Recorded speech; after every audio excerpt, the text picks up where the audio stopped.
만두석 재판. 옛날에 한 비단 장수가 있었어. 화려하고 고운 비단을 이 마을 저 마을로 팔러 다녔지. 비단 장수가 마을에 나타나면 사람들은 모두 모여 감탄했어. 어쩜 이렇게 고울 수가? 이 비단으로 옷을 지어 입으면 마치 선녀 같겠어. 비단 장수는 자신의 비단을 자랑스럽게 쳐다보며 더욱더 큰 소리로 외쳤지. 자, 이 비단으로 옷을 지어 입으면 구름 위를 걷는 것처럼 아주 기분이 좋아진답니다. 그날도 비단 장수는 비단을 잔뜩 짊어지고 터덜터덜 마을을 향해 걸었어. 한참을 걸었더니 발이 퉁퉁 부어 걷기가 힘들었지. 주변을 두리번 살피던 비단 장수는 언덕 한쪽에 자리한 고즈넉한 무덤을 보았단다. 저기서 잠시 쉬어 가야겠다. 무덤 앞에는 망주석 한 쌍이 장군처럼 늠름하게 무덤을 지키고 있었지. 비단 장수는 망주석 옆에 비단 짐을 세워놓고 잠시 앉아 쉬었어. 그런데 어찌나 피곤했던지 그만 쿨쿨 잠이 들었단다. 해가 일렁일렁 넘어갈 무렵에서야 비단 장수는 잠에서 깼어. 아이고, 깜빡 잠이 들었나 보군. 비단 장수는 기지개를 켜며 일어나 다시 길 떠날 제비를 했지. 그런데 이게 어떻게 된 일일까? 분명 옆에 두었던 비단이 감쪽같이 사라졌지 뭐야. 내 비단! 내 비단이 어디 갔지? 비단 장수는 어리 빠진 사람처럼 허둥지둥 비단을 찾았어. 하지만 무덤 뒤에도 나무 밑에도 풀숲 옆에도 아무데도 비단이 보이지 않았지. 아이고, 비단을 몽땅 잃어버렸네. 이를 어떡하나.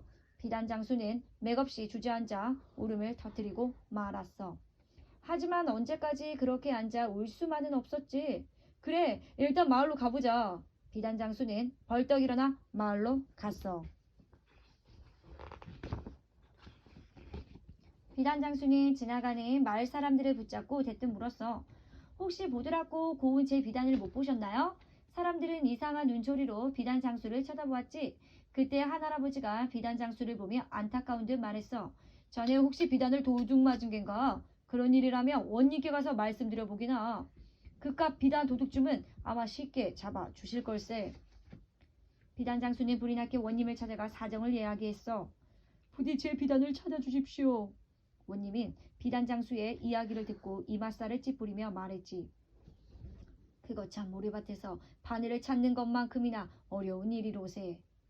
원님은 한참 동안 생각이 잠겨있다가 말했어. 내 자네의 어려운 처지를 잘 알았으니 내가 부를 때까지 돌아가 기다리고 있게나.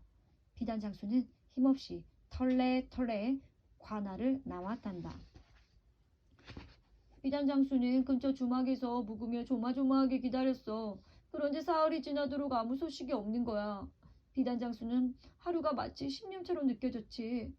혹시나 원님이 자신을 찾을지도 모른다는 생각에 뒷감 가는 것도 망설였단다. 내 비단. 비단 장수는 꿈속에서도 잃어버린 비단을 찾는 듯 잠꼬대를 했어.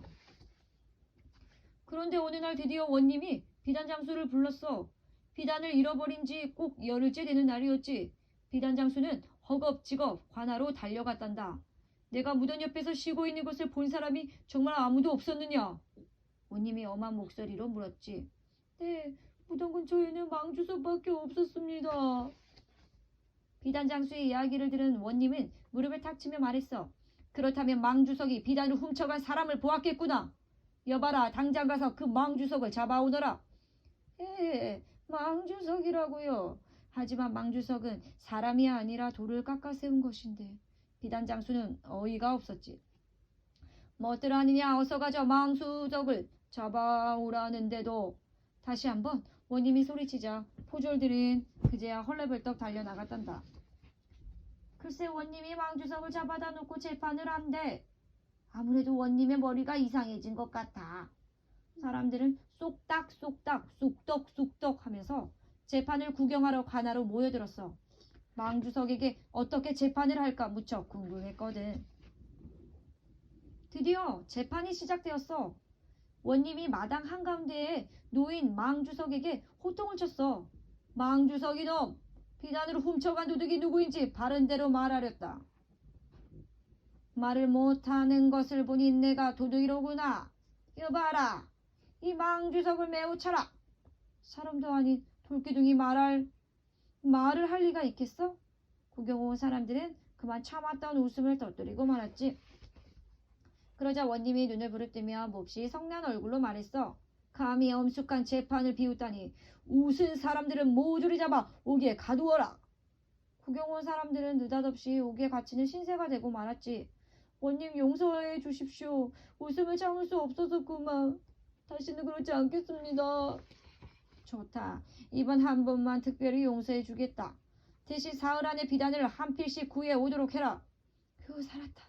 정말 옥에 갇히는 줄 알았네. 사람들은 놀란 가슴을 쓸어내리며 안도의 한숨을 내쉬었어.